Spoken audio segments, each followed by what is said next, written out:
So yon mga kakusina, mga kayis. So update, diba pinapalambot natin. So yan, sa puntong to palagay ko malambot na yan. So man muna natin tapos yung experience.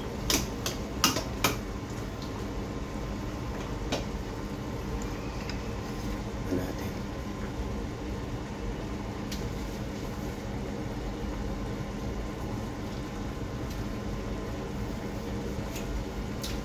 so yun, lambot na.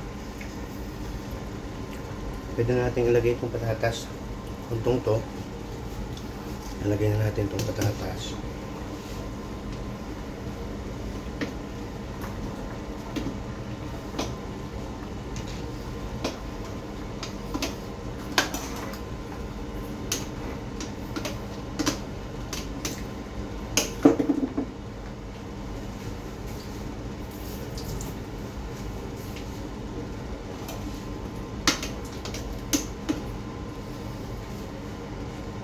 At ilagay na rin natin itong beans.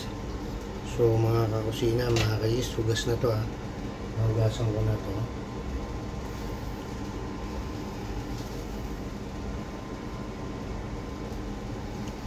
Mamaya na natin lalagay itong repolyo tsaka itong pechay.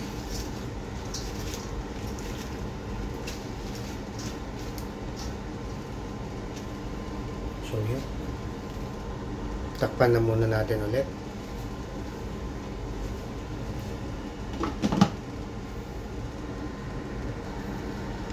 So yan mga kusina, mga kagis. Binuksan ko na. Tignan natin ulit. After few minutes, haluin natin. Diba nalagyan na natin yung patatas at beans. Hindi matagal-tagal pa ito.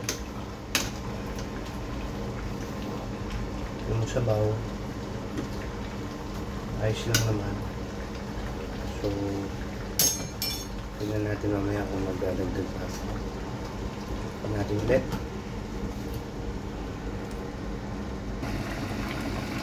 So, ayan, update. Ayan mga kayis. Ganda, diba? Gandang kulay.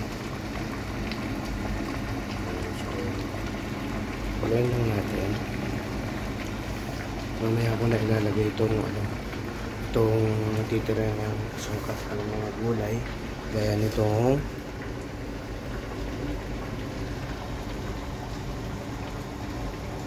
pechay at repolyo. So nga pala mga kayis, mayroon dito sa Dubai na ganyan nabibili. Pechay, diba? Nakaka-amaze.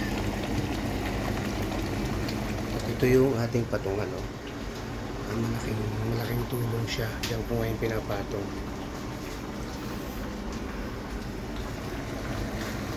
So, tatakpan ko muna.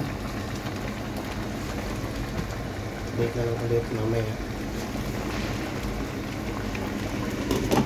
At hinaan natin ang apoy.